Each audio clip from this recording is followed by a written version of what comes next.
The movie opens with college student Nick attending an auto race at McKinley Speedway with his girlfriend Lori and their friends Hunt and Janet during their semester break. Nick returns to his seat with snacks and drinks, but as he sits down, the chair breaks. He brushes it off. Hunt offers alcohol to the group, but it's Nadia, the girlfriend of Andy, a mechanic, who ends up taking the drink. Lori complains to a cowboy sitting in front of them for blocking her view, prompting the man to leave.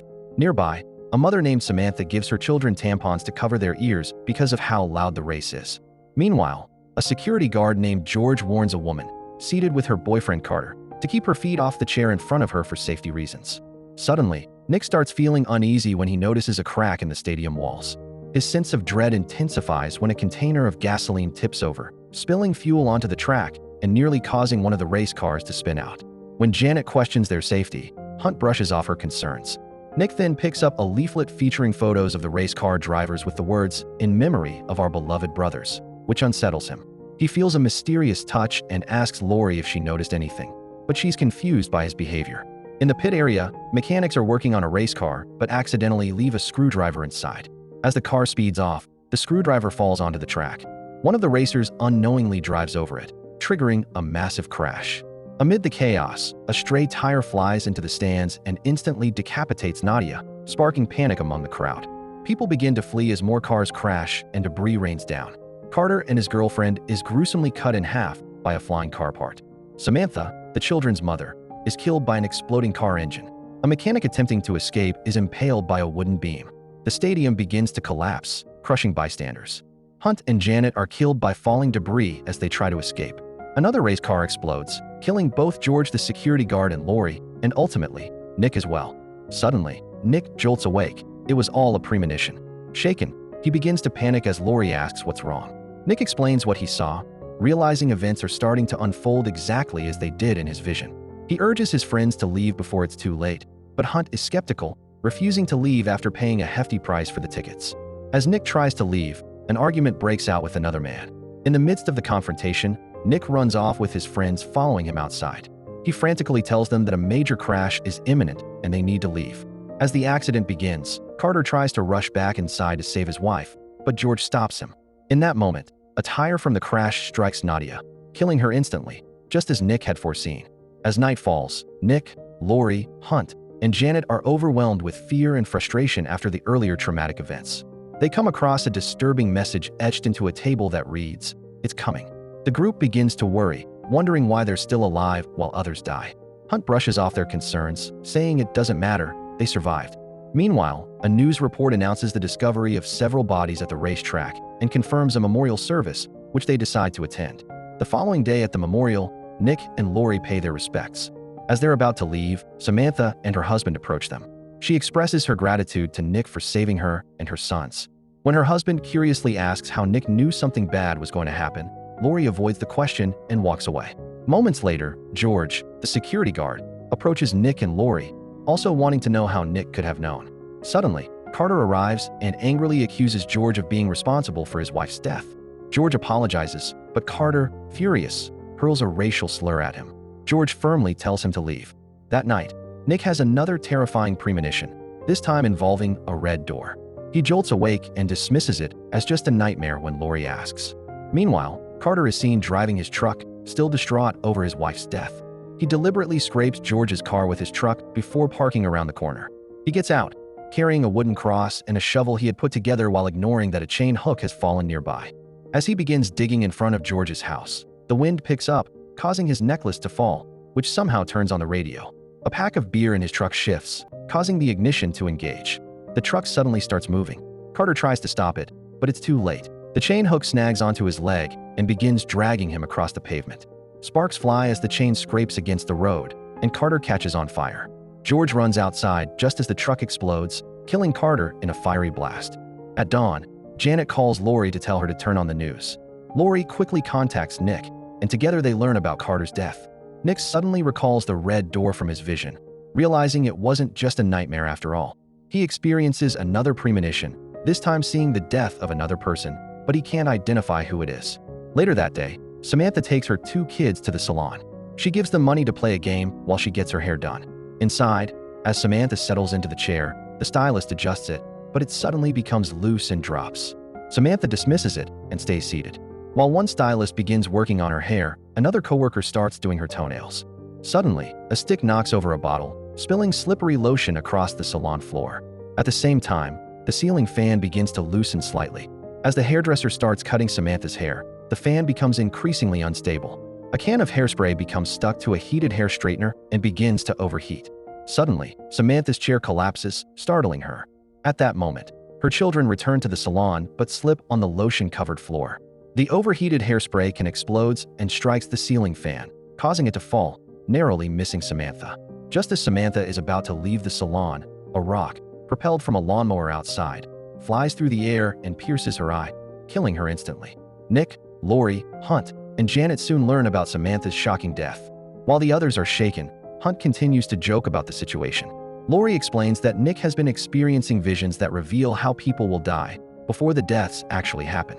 Hunt remains skeptical. The group realizes they were all meant to die in the racetrack accident, but somehow survived. Now, death is coming back for them one by one.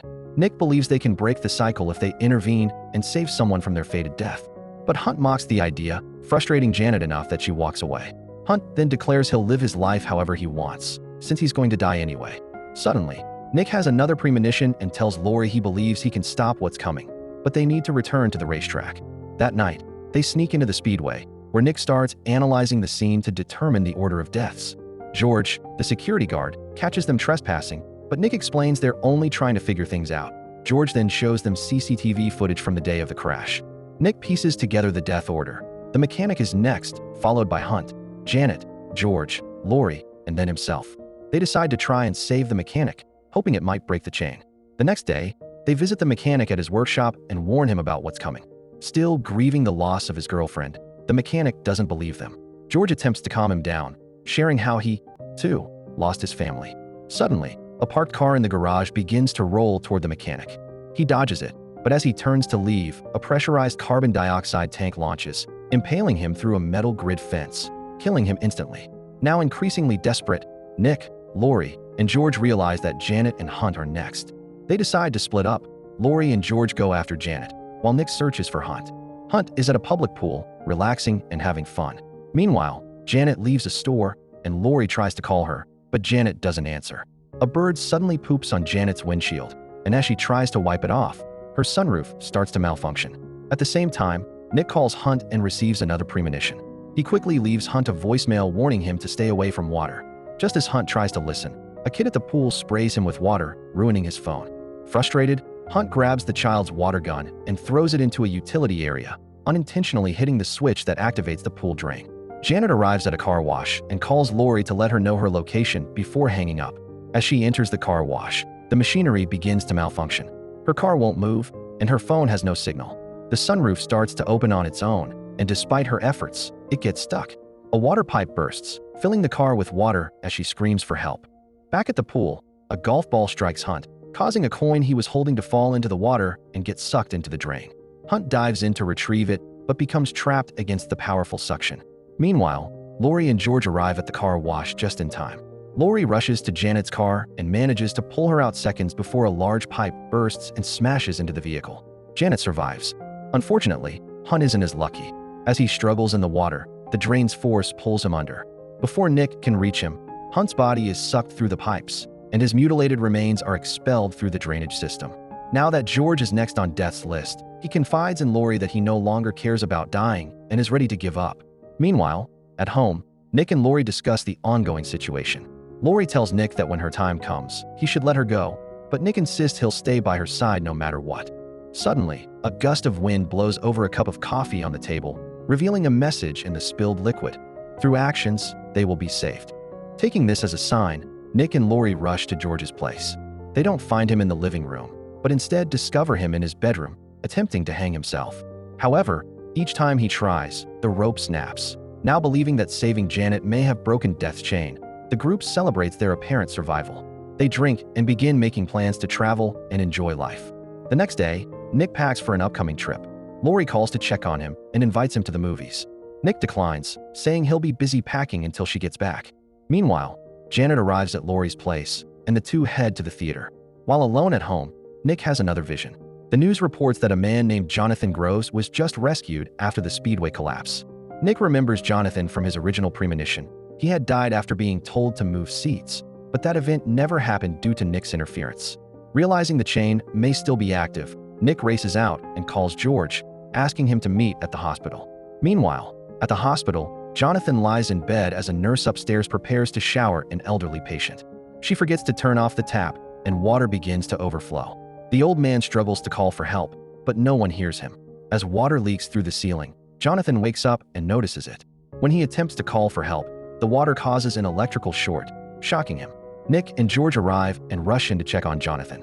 As Jonathan tries to crawl out of bed, the ceiling above gives way and collapses, crushing him. Back at the mall, Lori begins feeling uneasy, sensing that something is wrong.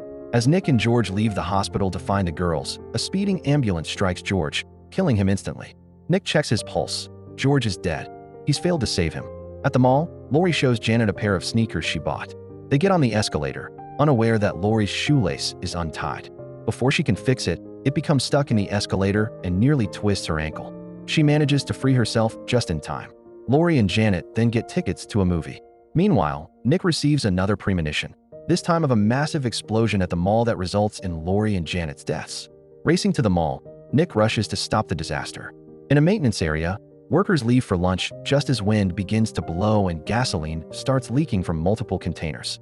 The flammable area is located behind the massive theater screen, exactly where Lori and Janet are seated.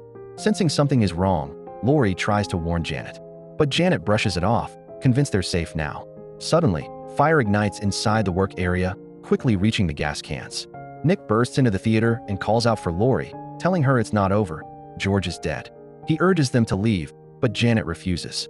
Moments later, an explosion rips through the area. Metal shards and nails fly through the room, impaling Janet and killing her instantly. Nick and Lori narrowly escape as the theater erupts into chaos. People flee in panic. Another explosion triggers, causing the escalator to break apart. As Nick tries to pull Lori to safety, the machine's gears catch her leg. Despite his efforts, she is dragged into the escalator's mechanism and crushed to death. Suddenly, Nick wakes up. It was another premonition. Now aware of what's coming, Nick rushes back to the mall, determined to stop it. He heads to the maintenance room and uses a fire extinguisher to put out the flames before they can reach the gas. As he tosses the extinguisher aside, it knocks over a nail gun, which fires and pins Nick to the wall. In pain, he sees gasoline approaching the flames again. With great effort, he grabs a wooden beam and uses it to trigger the fire sprinkler system, finally stopping the fire and preventing the explosion. 2 weeks later, Nick, Lori, and Janet sit at a cafe, celebrating their survival. But as they chat, Nick begins noticing ominous signs. He starts to realize that death may have deliberately let them escape both the Speedway and the mall, only to kill them later, at the proper time and place. Suddenly, a truck loses control and crashes through the cafe, killing Nick, Lori, and Janet instantly. The movie ends. Make sure to like and subscribe.